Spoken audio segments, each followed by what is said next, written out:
So Jette, can you tell me what the highlights of your visit to the lab have been?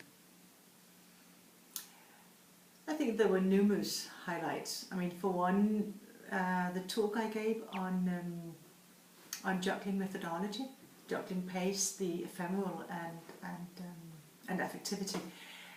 And what was really nice similar that lots of people showed up and we had a really good and nice discussions, which I think, so the dialogue was great really.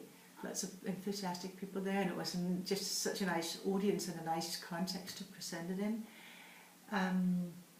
The ethics session we did on the QLR was really good, and then of course one other third highlight would be we did a visual matrix session, which would be like experimenting with methods. So we tested out a method that I've been working with back in Copenhagen and tried it out with a group of 9 scholars.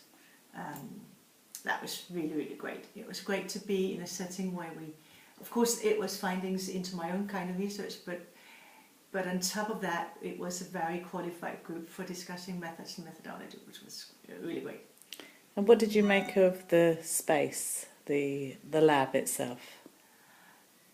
Well, the lab itself is like this really nice room that does what we really should be capable of doing with all rooms at the university, right? I mean, it's capable of being transformed into, you can do all kinds of different things within it. For one, I mean, it's possible to move chairs and tables around, which it sounds just such a small thing, but it isn't.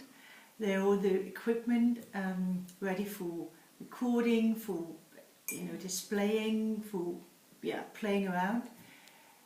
But one thing I did notice, and well, really I didn't notice it, but Alex made me aware of it, that there's this big screen at the end of the room, and somehow that invites, it crisscrosses with the idea that you could transform the room, because somehow that invites into the cinema of us sitting in rows and the presenter being in front of the screen.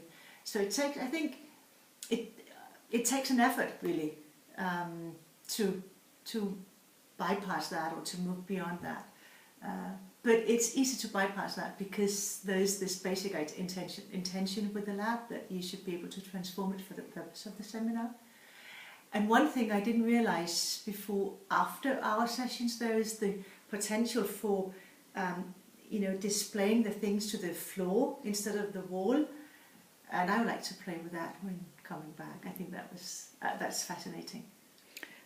What advice would you give to other visitors to the lab? I would say stay long enough. It's just nice to have enough time and then come back. I'll be coming back.